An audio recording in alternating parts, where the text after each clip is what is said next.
할렐루야, 아멘. 오늘도 주님의 은혜가 우리를 이 자리에 세우시고 또 부르시는 줄로 믿습니다. 함께 하나님의 은혜를 우리의 삶에 붙드시는 그분의 손길을 찬양하고 노래하는 시간 되기를 소망합니다.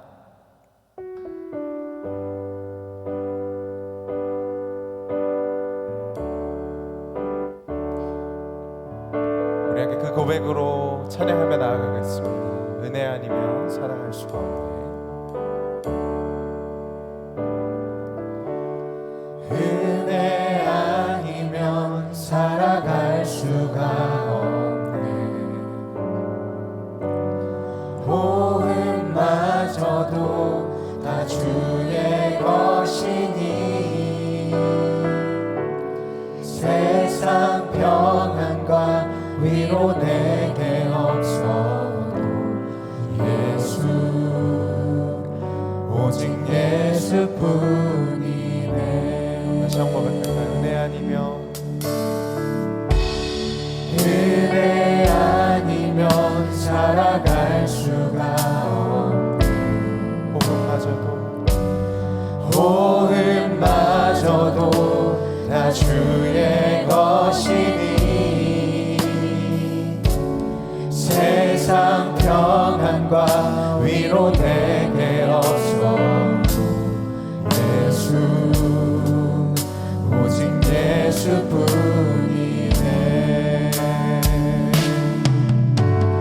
크신 계획 다 볼 수도 없고 작은 곳 안에 지쳐도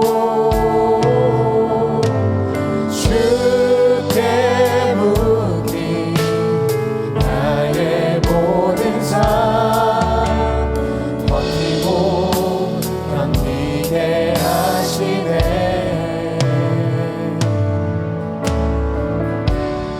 은혜 아니면 살아갈 수가 없네. 나의 모든 것 다 주께 맡기니 참된 평안과 위로 내게 주신 주 예수, 오직 예수뿐이네. 크신 계획 다 볼 수도 없고 작은 곳 안에 지쳐도 주께 묻기 나의 모든 삶 버티고 견디게 하시네. 크신 계획 다 볼 수도 없고 작은 곳 안에 지쳐도 주께 묻기 나의 모든 삶 버티고 견디게 하시네. 크신 계획 다 볼 수도 없고 작은 곳 안에 지쳐도 주께 묻기 나의 모든 삶 버티고 견디게 하시네.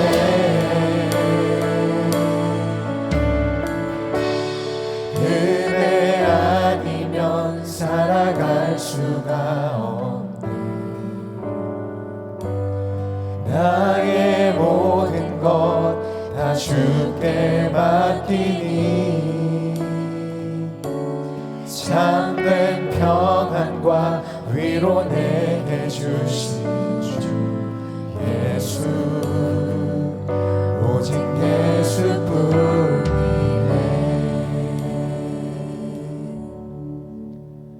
하나님은 영이시니 예배하는 자가 영과 진리로 예배할지니라. 아멘. 다 같이 자리에서 일어나시겠습니다. 나는 전능하신 아버지 하나님, 천지의 창조주를 믿습니다. 나는 그의 유일하신 아들 우리 주 예수 그리스도를 믿습니다.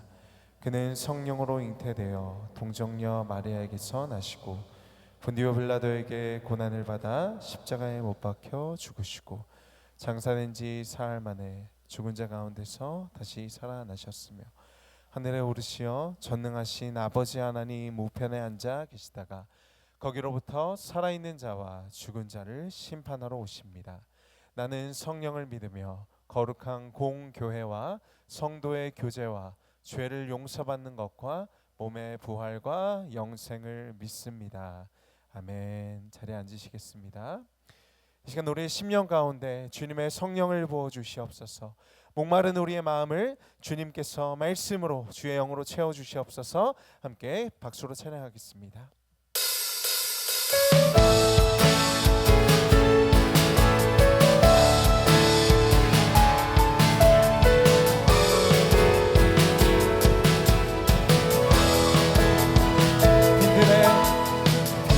빈들의 마른 불같은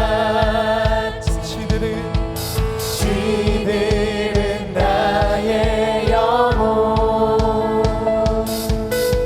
주님의 양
마음이 상한 자를 고치시는 주님, 하늘의 아버지 날 주관하소서. 주의 길로 인도하사 자유케 하소서. 새 일을 행하사 분케 하소서. 의에 줄이고 목이 마르니 성령의 길을 부으소서. 의에 줄이고 목이 마르니 내 잔을 채워 주소서.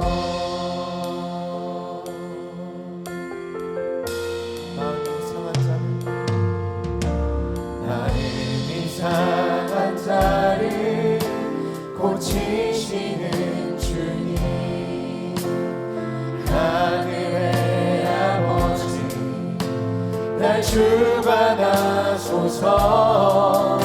주의 길로 인도하사 자유케 하소서. 새 일을 행하사 분케 하소서. 의에 줄이고 목이 마르니 성령의 길을 부으소서. 의에 줄이고 목이 마르니 내 잔을 채워 주소서. 의에 줄이고 목이 마르니 성령의 길을 부으소서. 의에 줄이고 목이 마르니 내 잔을 채워 주소서. 목마른 나의 영혼, 목마른 나의 영혼 주를 부르니 나의 맘 만져 주소서. 나를 원합니다. 더 원합니다. 나의 맘 만져 주소서. 목마른 나의 영혼, 목마른 나의 영혼 주를 부르니 나의 맘 만져 주소서. 나를 원합니다. 더 원합니다. 나의 맘 만져. 마지막으로 고백합시다. 목마른 나의 영혼, 목마른 나의 주님의 영으로 채워주시옵소서. 오늘도 주님의 말씀으로 우리의 마음을 만져주시옵소서.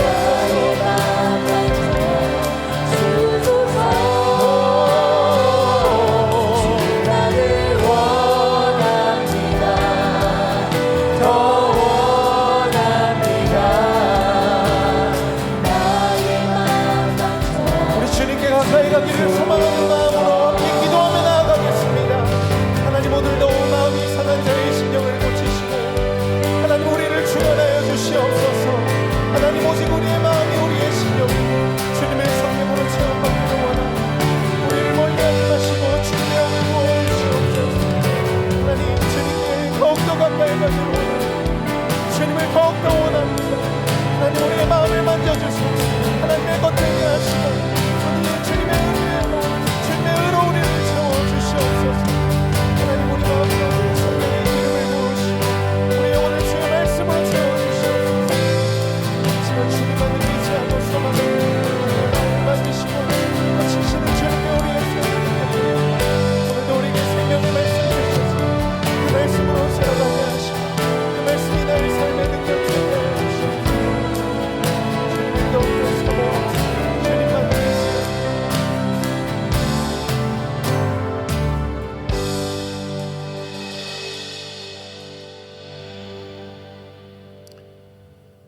이 지역의 많은 영혼을 구원코자 이곳에 온사랑교회를 세우시고 거룩하고 복된 주일을 맞이하여 아버지께 예배드리러 모인 온사랑교회에 임하시어 영광과 찬양을 받으시옵소서.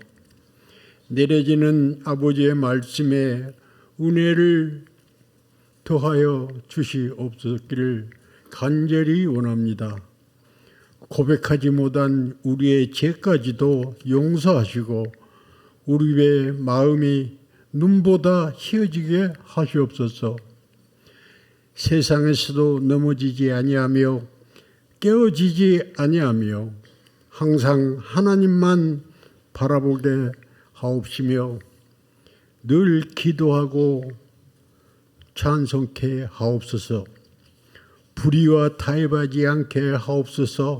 우리의 시선이 세상의 헛된 욕망에서 벗어나 영원히 살아갈 천국을 바라보게 하옵시며 믿지 않는 자들에게 복음을 전하는 전도자가 되게 하옵소서. 10월에 있을 새생명 축제에 온 교회가 기도 중에 있습니다. 성도 각자의 전도 대상자들에게 권면하며 온전한 기도로 온전한 행실로 본을 보이게 하옵소서. 내년 봄에 있을 캄보디아 선교팀에 많은 성도들이 기도하며 준비 중에 있습니다. 하나님 함께하여 주시옵소서. 정재욱 선교사님에게도 아버지의 크신 사랑으로 함께하여 준비케 하여 주시옵소서. 이를 위하여 물질로도 정성 들여 드리게 하옵소서. 민족의 고유 명절인 추석을 맞이하여 고향을 방문한 성도들에게 사탄의 시험에 빠지지 않게 하옵시며 그리스도의 산 증인으로서 사랑과 겸손으로 기쁨으로 주님의 영광을 나타내게 하옵시며 권면하여 그들의 일가 친척들에게 영생의 기쁜 소식과 예수님의 십자가의 보혈의 뜻을 전하게 하옵소서.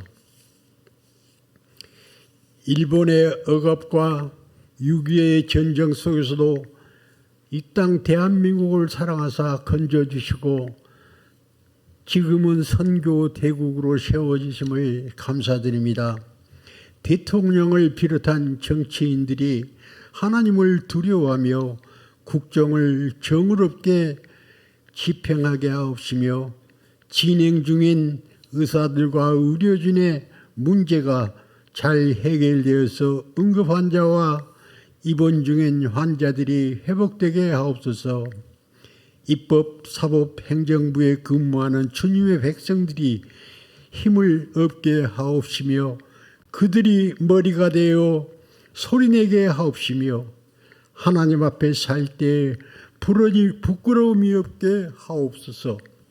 병환으로 남모르는 사연으로 실향민으로 탈북민으로 고향을 가지 못하는 성도들에게 아버지의 위로와 크신 은혜를 주시옵소서. 북한 땅에서 고통받는 우리의 동포들에게도 나라를 지키는 군장병들에게도 해외 선교지에서 수고하시는 선교사님들에게 그들의 형편과 처지를 아신 주님, 그들에게 축복하여 주시옵고 주님이 주신 평안을 맛보게 하옵소서. 한쪽에선 물질의 만능으로 다른 한쪽에선 기여와 전쟁으로 고통받는 지구촌을 우리가 서로 도우며 사랑으로 보듬게 하옵소서. 기도로 물질로 도울 수 있게 온사랑교회 성도들 직장과 사업체의 복의 복을 허락하여 주시옵소서. 고향을 찾는 온사랑교회 성도들 오고 가는 길에도 하나님 함께하여 주시옵소서. 오는 길에는 기쁨과 감사가 넘치게 하옵소서. 오늘 말씀을 대언하실 담임 목사님 영육간에 강건함을 주시옵고 성도들을 하나님에게 이끌어가기에 말씀의 능력과 기대에 기울여 주시옵시며 우리가 말씀을 받을 때에 아멘으로 화답하며 병마가 물러나며 각자의 문제가 해결되어 기쁨과 감사로 한 주간을 살아가게 하옵소서. 유튜브로 예배를 드리는 성도들에게도 한결같은 은혜 내려 주시옵소서. 이 시간 아버지의 은혜와 평강이 넘치게 하옵소서. 우리를 항상 눈동자와 같이 지키시는 거룩하신 예수님의 이름으로 감사하며 기도했습니다. 아멘.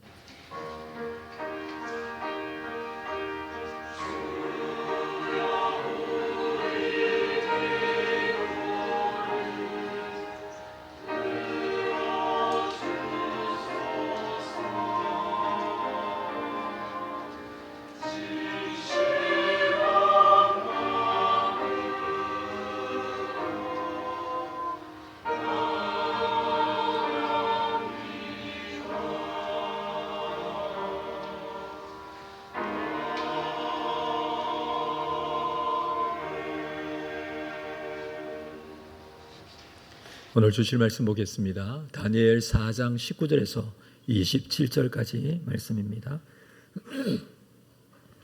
다니엘서 4장 19절에서 27절 말씀을 한 절씩 교독하겠습니다. 벨드사살이라 이름한 다니엘이 한동안 놀라며 마음으로 번민하는지라 왕이 그에게 말하여 이르기를 벨드사살아 너는 이 꿈과 그 해석으로 말미암아 번민할 것이 아니니라. 벨드사살이 대답하여 이르되 내 주여 그 꿈은 왕을 미워하는 자에게 응하며 그 해석은 왕의 대적에게 응하기를 원하나이다.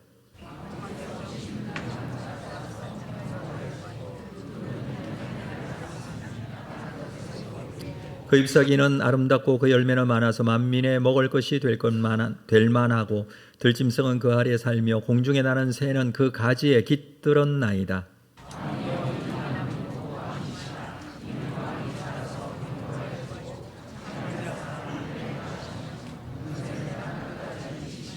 왕이 보신즉 한 순찰자 한 거룩한 자가 하늘에서 내려와서 이르기를 그 나무를 베어 없애라. 그러나 그 뿌리의 거루터기는 땅에 남겨두고 쇠와 놋줄로 동이고 그것을 들풀 가운데에 두라. 그것이 하늘 이슬에 젖고 또 들짐승들과 더불어 제 몫을 얻으며 7대를 지내리라 하였나이다.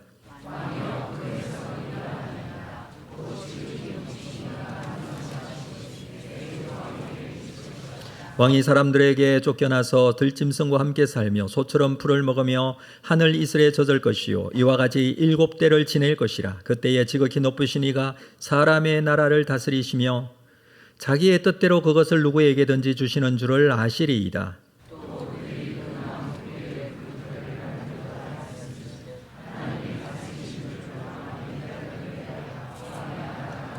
함께 읽습니다. 그런즉 왕이여 내가 아뢰는 것을 받으시니 공의를 행함으로 죄를 사하고 가난한 자를 긍휼히 여김으로 죄악을 사하소서. 그리하시면 왕의 편안함이 혹시 장구하리이다 하니라. 준비하시는 것만 하나님께 드리겠습니다.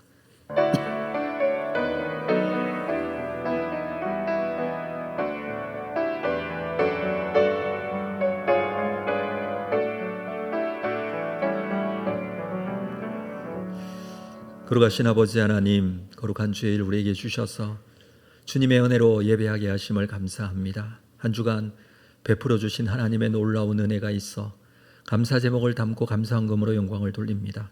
소득의 10분의 1을 구별한 11조 선교, 장학, 구제, 건축헌금 하나님께 드릴 예물이고 하나님께서 받으시며 하나님의 뜻에 거룩하게 사용하시며 생명 구원의 역사에 쓰임받기를 원합니다. 주님, 우리가 바라보는 것은 주님의 나라이며 하나님이 이루실 하나님의 영광인 줄로 믿고 우리가 거기에 쓰임받아 하나님께 영광이 되게 하시며 우리에는 더 큰 은혜와 감사가 있는 삶으로 이어지게 하여 주옵소서. 감사하고 예수님의 이름으로 기도합니다. 아멘. 이후 찬양대에 찬양이 있겠습니다.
귀한 찬양 감사합니다. 하나님께서 기뻐 받아주는 줄로 믿습니다.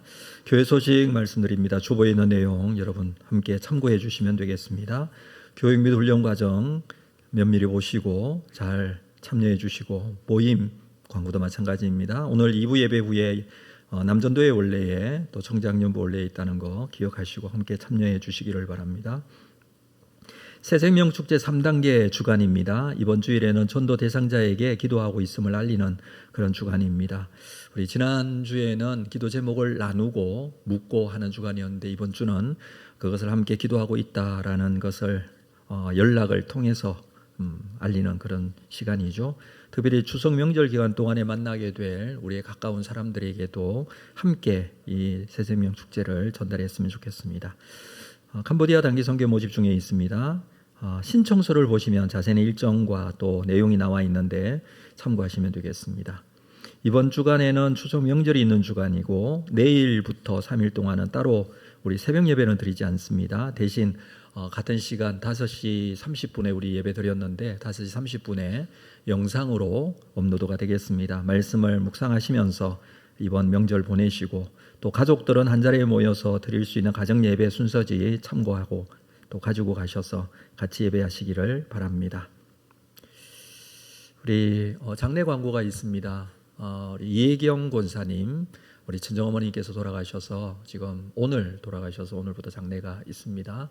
교회에서는 우리 오늘 문상을 하도록 하겠습니다. 오후 4시경에 교회에서 출발하겠습니다. 함께 가실 분들은 교회로 오시든지 또는 우리 장례식장으로 바로 오시든지 이 또 명절 연휴 기간 동안에 있는 장례여서 좀 위로가 필요하다고 이렇게 생각이 됩니다. 함께 위로해 주시기를 바랍니다. 오늘 2부 예배에 오신 모든 분들 주의 이름으로 환영하고 축복합니다. 우리 앞뒤좌우로도 서로 한번 인사하실까요? 반갑습니다. 잘 오셨습니다. 사랑합니다. 축복합니다. 네. 명절 지내스로 떠나신 분도 많이 계시는데 이번 명절 은혜 가운데 잘 믿음으로 보냈으면 좋겠습니다. 오늘 말씀 함께 나누겠습니다. 다니엘서 4장 19절 이후의 말씀, 4장 뒷부분의 말씀을 함께 나누겠습니다.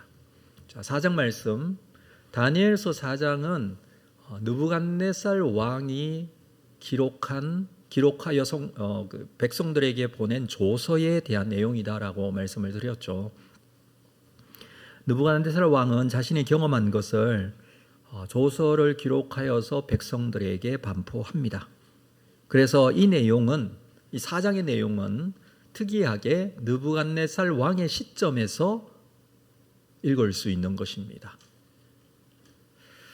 첫 번째 꿈을 꾸었을 때의 내용과 같이 비슷한 부분이 있지만 이것은 두 번째 왕위에 재임한 지 오랜 시간이 지나고 왕국이 안정되었을 때의 꾼 꿈이라고 할 수가 있겠죠.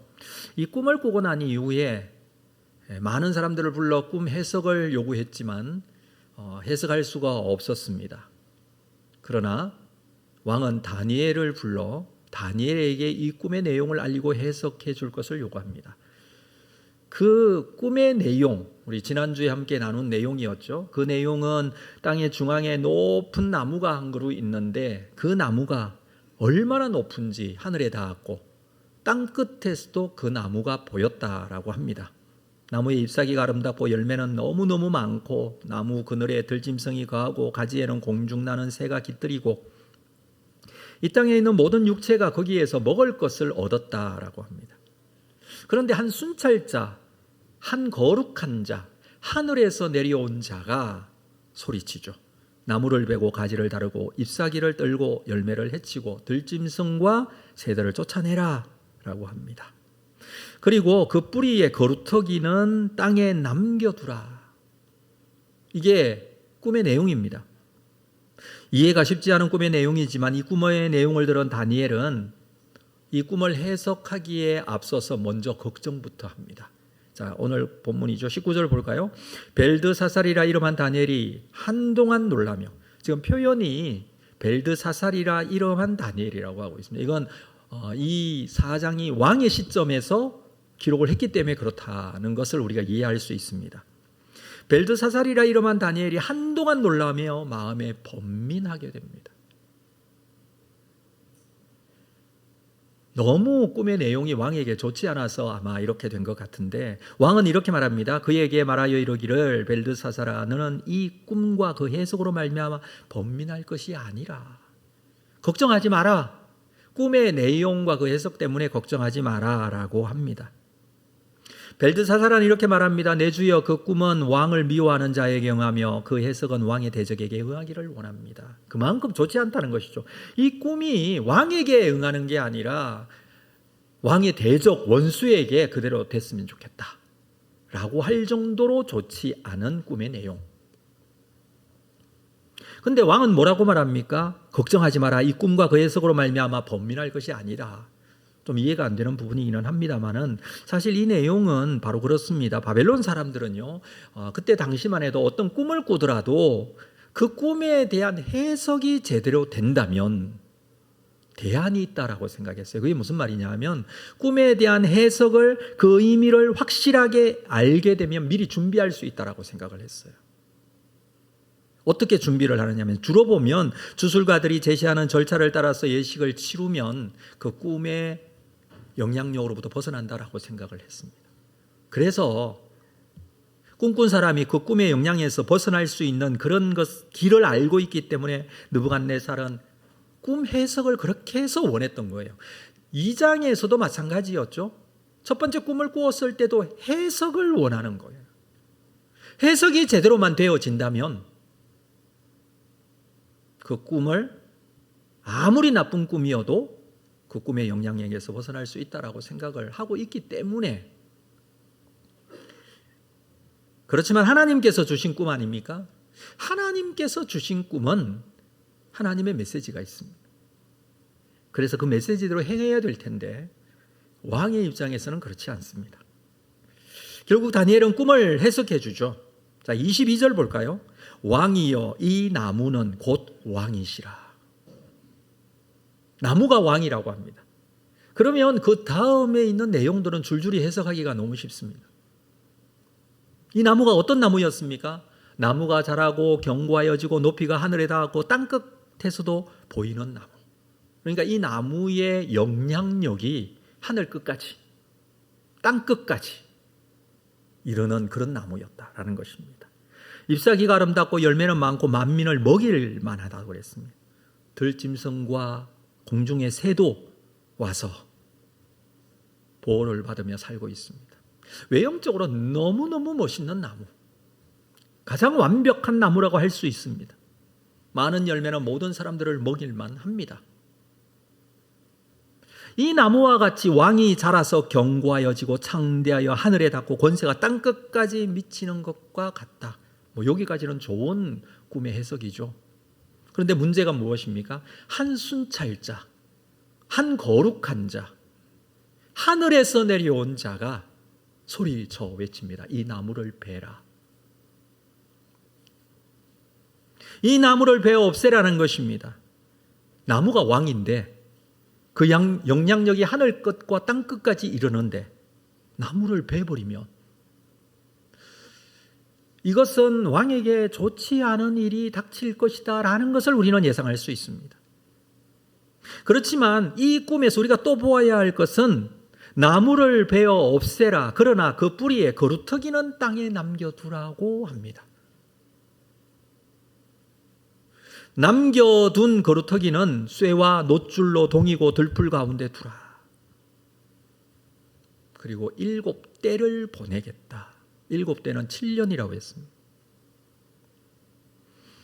이 꿈에 대한 해석 결론은 순찰자를 보내어 교만에 빠진 왕을 7년 동안 아주 낮은 자리에 있게 할 것이다. 언제까지? 7년 동안. 그 7년이라는 때는 언제입니까? 네, 깨달을 때까지입니다. 어느 정도로 낮은 자리로 내리십니까? 큰 나무, 하늘 끝까지, 땅 끝까지 영향력을 미쳤지만 어디까지 내리시냐면 거루터기까지 낮추십니다. 거루터기만 남습니다. 그동안 모든 것을 가지고 있었는데 아무것도 가지고 있지 않습니다. 거루터기만 있으니까 아무것도 가지고 있지 않다는 거죠. 그만큼 낮추신다라는 거예요. 끝도 없이 높아졌던 왕을 거루터기만 남을 정도까지 낮추시는 것이죠. 느부갓네살 왕은 어떻게 낮추어집니까? 25절에 왕이 사람들에게 쫓겨나고 들짐승과 함께 살고 소처럼 풀을 먹으며 하늘 이슬에 젖을 것이요. 이 모습이 거루트기만 남은 모습이에요. 그리고 7대를 지날 것이라. 그때에 7대를 지나고 나서 그때에 지극히 높으신 이가 사람의 나라를 다스리시며 자기의 뜻대로 그것을 누구에게든지 주실 줄을 아시리이다. 해석의 내용이에요. 7년이 지나서야 이 지금 높으신 거룩한 지극히 높으신 이가 사람의 나라를 다스리고 자기의 뜻대로 그것을 누구에게든지 주시는 줄을 알겠다. 그동안에는 그것을 알지 못했다는 거예요. 그것을 자기가 다스리고 자기가 나라를 세우는 줄 알았다는 거예요. 그런데 거룩한 자가 지극히 높으신 이가 사람도 세우시고 나라도 세우시고 다스리게 하게 하실 수도 있고 나무도 자라게 하시고 나무도 그렇게 영향력 있게 하시고 이 모든 것은 지극히 높으신 이가 하시는 것이다 라는 것입니다. 왕은 지금까지 그렇지 못했습니다. 그렇게 알지 않았습니다. 자기의 능력, 자기의 힘으로 왕의 자리에 있는 것으로 알았죠. 그래서 그는 하나님 앞에 거루트기만 남게 되는 것이 될 것이다 라고. 자, 그 이후의 내용 26절 볼까요? 또 그들이 그 나무 뿌리에 거루터기를 남겨두라 하셨은즉 하나님이 다스리는 줄을 왕이 깨달은 후에야 왕의 나라가 다시 견고하여진다. 무슨 말입니까? 거루터기를 남겨두었다라는 것은 그만큼 낮추신다고 말씀드렸는데, 또 거루터기를 남겨두신 것은 거루터기를 남겨두었기 때문에 다시 회복될 수 있다는 것을 말하는 것입니다. 여기 보면 그들이라고 표현해요. 그들 누구죠? 그들. 한순찰자라고 했는데 그들이라고 복수로 표현하고 있는 것은 신적 복수형이라고 그랬습니다. 단수인데 신적 복수형으로 사용하고 있기 때문에 번역을 그냥 그들이라고 해놓은 거예요. 하나님에게서 나타나는 표현법입니다. 회복을 위하여 거루터기를 남겨두신 거예요. 하나님께서 남겨두신 거예요. 거루터기는 남겨짐으로 인하여 회복에 대한 소망이 있다는 것을 의미합니다. 이 거루터기의 쇠와 놋줄로 동여맵니다. 그건 무엇을 의미하느냐 하면 딱 묶어 놓는 이 모습은 오히려 보호를 상징하는 것이죠. 보호되어지지 않으면 거루터기까지 뽑아버릴 수 있기 때문에 보호해 놓는다라는 거예요.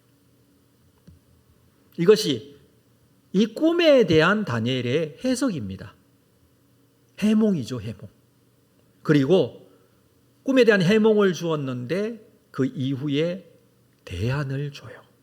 27절 볼까요? 27절. 자, 본문 27절 같이 읽겠습니다. 시작. 그런즉 왕이여 내가 아뢰는 것을 받으시고 공의를 행함으로 죄를 사하고 가난한 자를 긍휼히 여김으로 죄악을 사하소서. 그리하시면 왕의 평안함이 혹시 장구하리이다.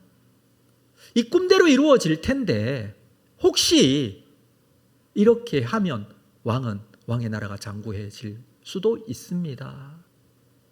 사실 다니엘도 자신이 없어요. 그렇게 될지. 왜냐하면 왕이 어떻게 행할지 모르니.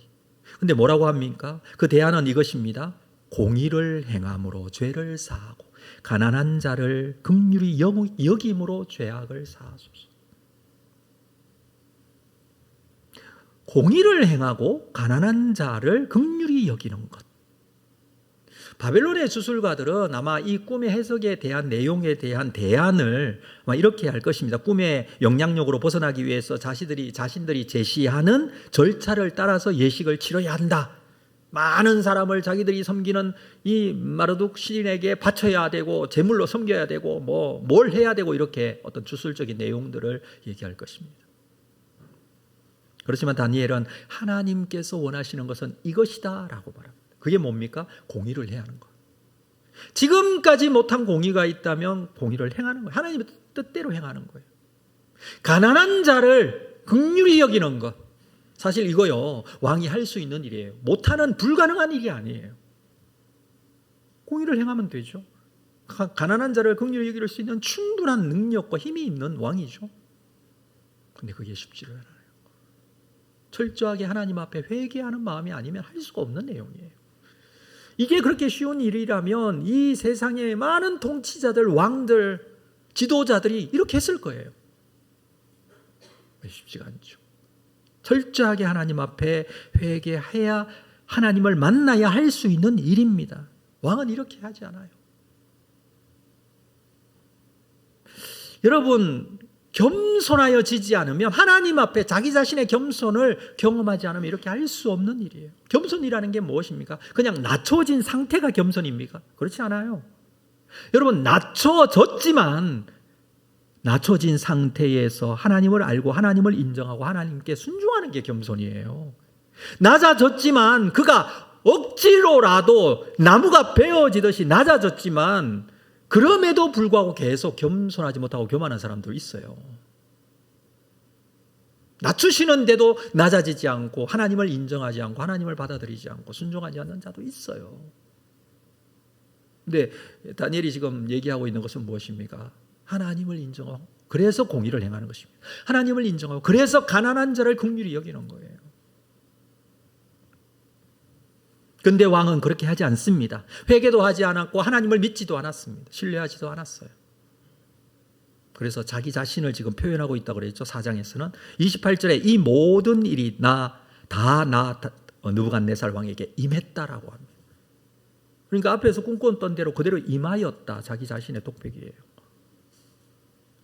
그 내용은 어떻게 임했는지 29절 이후에 나옵니다. 자, 29절 볼까요? 12달이 지난 후에 내가 바벨론 왕궁 지붕에 거닐세. 그렇게 12달이 그냥 지나간 거예요. 1년이 지나간 거예요. 이런 일이 있고 나서 1년 동안 공의도 행하지 않았고 가난한 자를 긍휼히 여기지도 않았다는 뜻이거든요. 그 일이 그대로 임하였다는 것은. 근데 12달 후에 왕궁 지붕 위를 걷고 있습니다. 주로 왕의 왕궁은요, 성 안에서 아주 높은 곳에 있어요. 왕궁 자체가 높기도 하고 지붕 위에서 거닐면서 이 성 안을 이렇게 바라보고 있습니다. 성을 이렇게 딱 바라보는데 어떤 마음이 드느냐 하면 30절 볼까요? 나 왕이 말하여 이르되 이 큰 바벨론은 내가 능력과 권세로 건설하고 나의 도성으로 삼고 이것으로 내 위엄의 영광을 나타낸 것이 아니냐. 마음의 자부심이 막 차오르는 거예요. 와, 정말 대단한 성, 큰 성 바벨론이다. 그런데 이 성은 어떤 성이에요? 내가 능력과 권세로 건설하고 나의 도성으로 삼았다. 내 위엄의 영광을 나타내고 있다. 바벨론 성을 바라보면서, 바벨론 도시를 바라보면서 이 느부갓네살 왕이 가진 마음이에요. 뭐 그럴 수 있겠다라고 생각을 하지만 사실은 정말 이 바벨론 성은요, 큰 성이었고 대단한 성이었어요. 높은 곳에서 제가 보지는 못했지만 아마 성을 보고 너무너무 위대한 성으로 느꼈을 것 같아요. 근데 그걸 누가 했냐 하면 자기가 했거든요. 자기는 대단한 사람이에요. 알려진 바에 의하면 그때 당시에 바벨론 성은요, 두 겹 성벽으로 두 세트가 있었대요. 외곽에 하나의 성벽이 있고 또 안쪽에 또 하나의 성벽이 있고, 이게 두 세트로 넓이가, 외곽 같은 경우에는 넓이가 성벽의 넓이가 8m 정도 되는 넓이. 그때 당시로서는 엄청나게 이 두꺼운 성벽이에요. 이걸 뭐 무너뜨릴 수가 없는 성벽이에요. 그 위에 마차가 말이 네 마리가 끄는 마차가 전속력으로 달릴 수 있는 그런 정도의 넓이의 성벽 두께였다고요. 높이는 12m, 20m마다 망대가 있고, 그게 여기도 하나 있고 안쪽에 또 있고, 그거 어떻게 해주더라고요. 그리고 바깥쪽에는 해자가 있어서 물이 흐르고 있어요.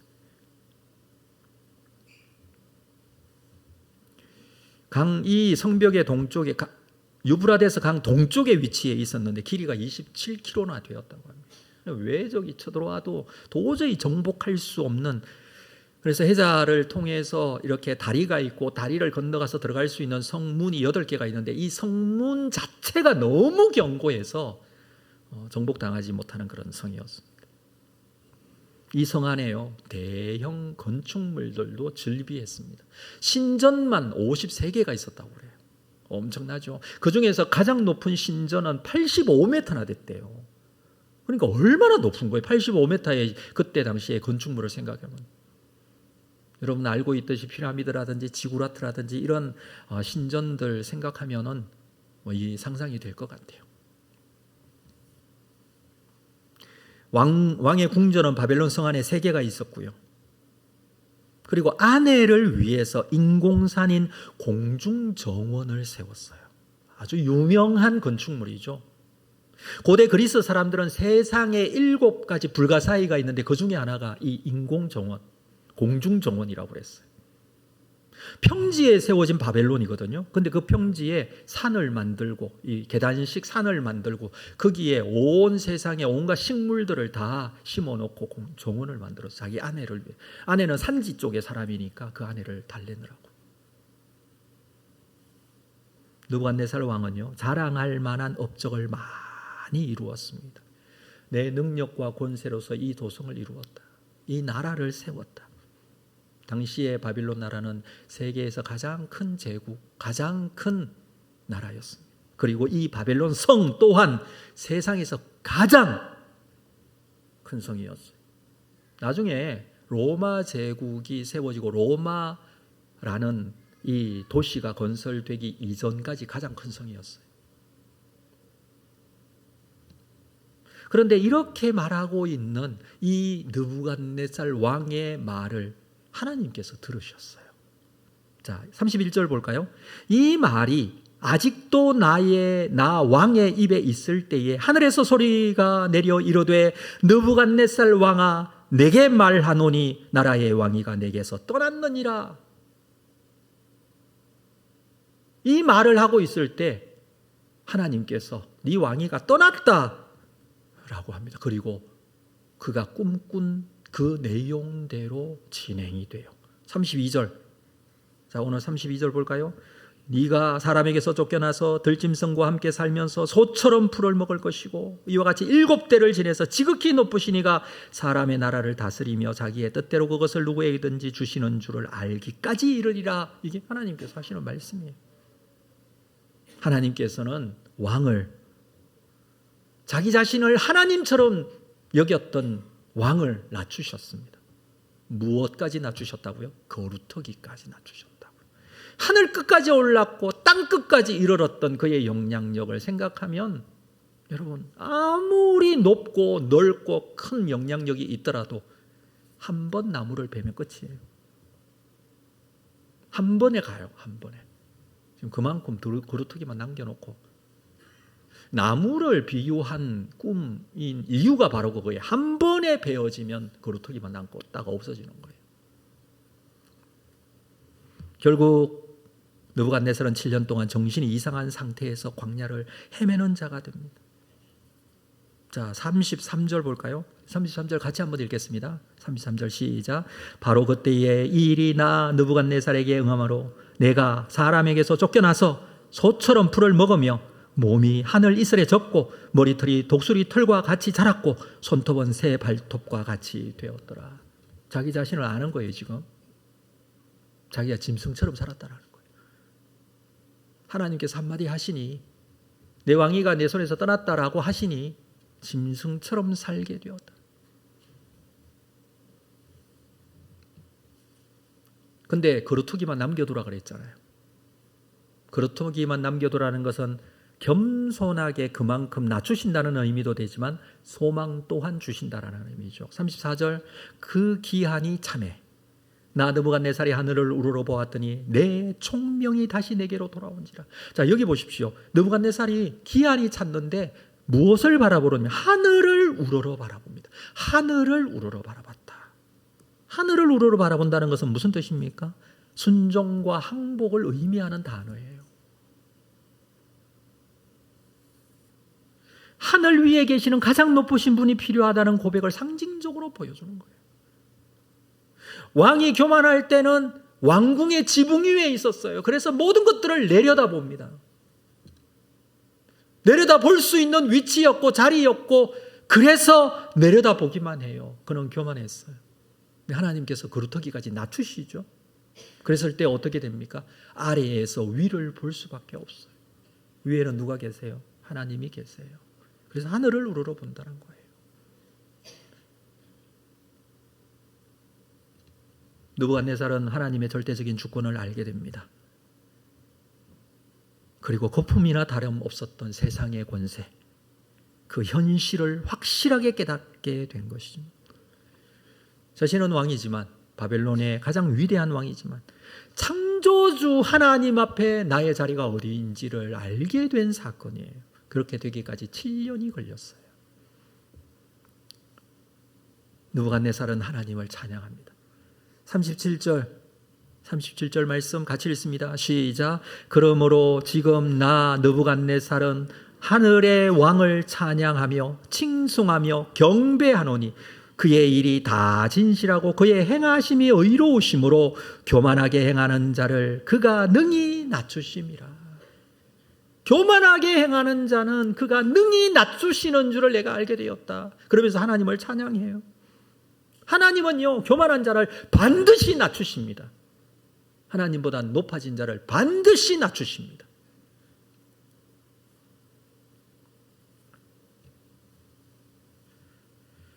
그런데 우리가 이 본문을 보면서 한 가지 의구심이 듭니다. 그렇다면 과연 느부갓네살 왕은 구원을 받았는가?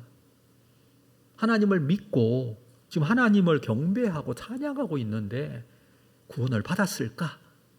어떤 이들은 구원을 체험했다, 구원을 받았다 이렇게 말하는 사람도 있습니다만은 아무리 생각해봐도 그가 구원받았다는 증거는 보이지 않습니다. 단 지난주에도 말씀드렸습니다만은 느부갓네살 왕은 다신론자였습니다. 만약에 그가 유일신 하나님을 믿었다면 조서를 어떻게 기록했을까요? 모든 백성들에게 하나님만 믿으라고 조서를 썼을 거예요. 그렇겠죠? 다니엘의 왕, 다니엘의 신, 다니엘이 믿는 하나님, 그 하나님을 찬양합니다. 그리고 나는 여전히 내가 믿는 바벨론의 신, 이 신 또한 믿고 있다, 이런 의미거든요. 하나님께서 낮추시고 하나님께서 겸손하게 만드시지만 여러분 보십시오. 그가 온전한 구원을 이룬 건 아니었어요. 그래서 요한계시록에 가서 보면 요한계시록 14장에 성경은 이렇게 기록하고 있습니다. 무너졌도다 무너졌도다 큰 성 바벨론이요. 무슨 의미입니까? 세상의 마지막 때가 되면 마지막 그때에 하나님께서 완전하게 무너뜨리고 심판하신다라는 의미예요. 그때까지 겸손하지 못하고 세상의 자랑과 세상의 권세와 세상의 영광만을 위해서 살아가고 있는 이 땅의 많은 사람들을 심판하실 것이다라는 말씀을 해주고 있습니다. 저는 이 말씀을 묵상하면서 이렇게 생각해 봤습니다. 느부갓네살 왕의 입장에서 생각하면 여러분 느부갓네살 왕이 부지런히 살았을까요? 게을르게 살았을까요? 저는 굉장히 부지런히 살았다고 생각해요. 절대 게으른 사람이 아니에요. 그는요 제국을 만들기 위해서 정말 열심히 전쟁했어요.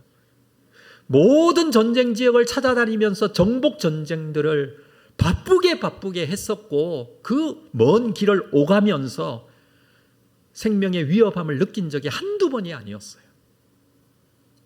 그러면서 정말 열심히 살았고 최선을 다해서 살았고 그래서 이룬 것이 너무 많습니다. 게을르지 않기 때문에 그 성 안에 많은 건축물들을 세웠고 위대하고 자랑할 만한 업적들을 남겼어요.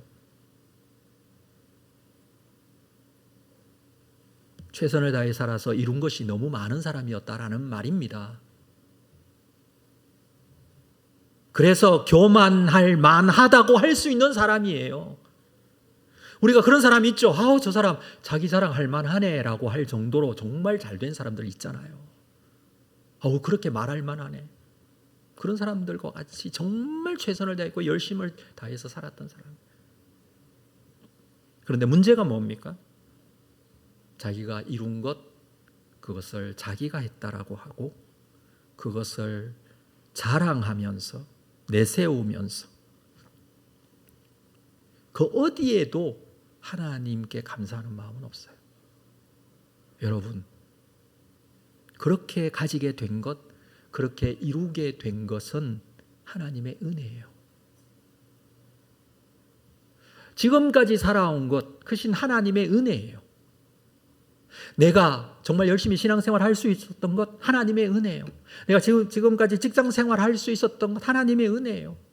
내가 지금까지 여기까지 오면서 이룬 모든 것들 하나님의 은혜예요. 근데 그게 아니에요. 이 사람은 내 은혜예요. 내 은혜. 내가 한 거예요. 그게 없으면 앞으로 감사는 없어요. 하나님께서 하신 것에 대한 은혜가 없으면 어떻게 감사할 수 있겠어요? 자기 자신의 자부심만 있을 뿐이죠. 하나님께서는 그루터기까지 낮추십니다. 한 번 하시면 나무는 베어지고 그루터기만 남습니다. 그러나 그루터기가 남았다는 것은 하나님을 다시 만날 수 있고 하나님께서 회복하시는 가능성을 우리에게 주신다고 했어요. 그루터기만 남으면 완전히 죽은 것이 아니라 언제든지 다시 살아날 수 있다는 것을 말하는 것입니다. 말씀을 마무리하면서 여러분, 우리에게도 남겨진 그루터기가 있을 거예요. 누구에게든지. 하나님께서는 겸손하게 만드시거든요. 그것은 나를 낮추신 흔적일 것입니다. 나에게 있는 그루터기를 보시면서 우리는 겸손해야 돼요. 하나님의 일하심을 알고 하나님 앞에 순복할 수 있어야 돼요. 낮아졌지만 여전히 그루터기지만 겸손하지 못하고 여전히 하나님의 일하심을 인정하지 못하고 순복하지 못한다면 아직까지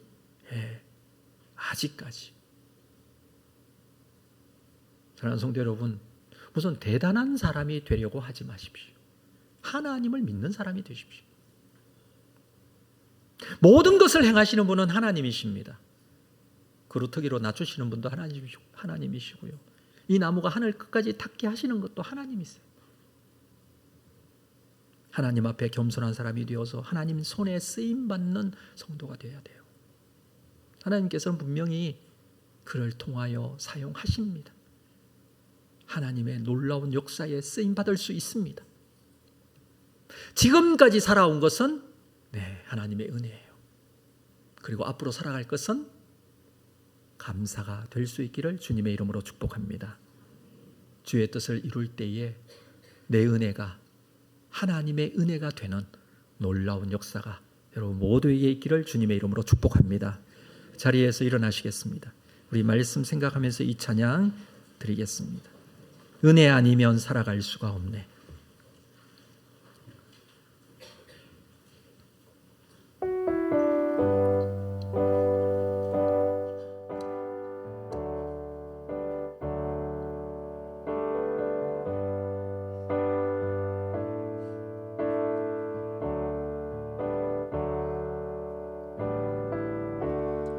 은혜 아니면 살아갈 수가 없네.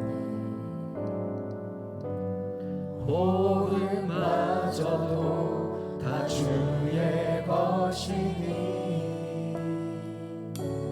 세상 평안과 위로 내게 없어도 예수 오직 예수뿐이네. 은혜 아니면 살아갈 수가 없네. 은혜 아니면 살아갈 수가 없네.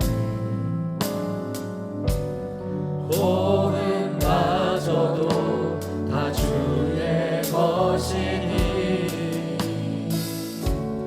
세상 평안과 위로 내게 없어 예수 오직 예수뿐이네. 크신 계획 다 볼 수도 없고 작은 고난에 지쳐도 주께 묶인 나의 모든 삶 버티고 견디게 하신 크신 계획 크신 계획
위로 내게 주신 주 예수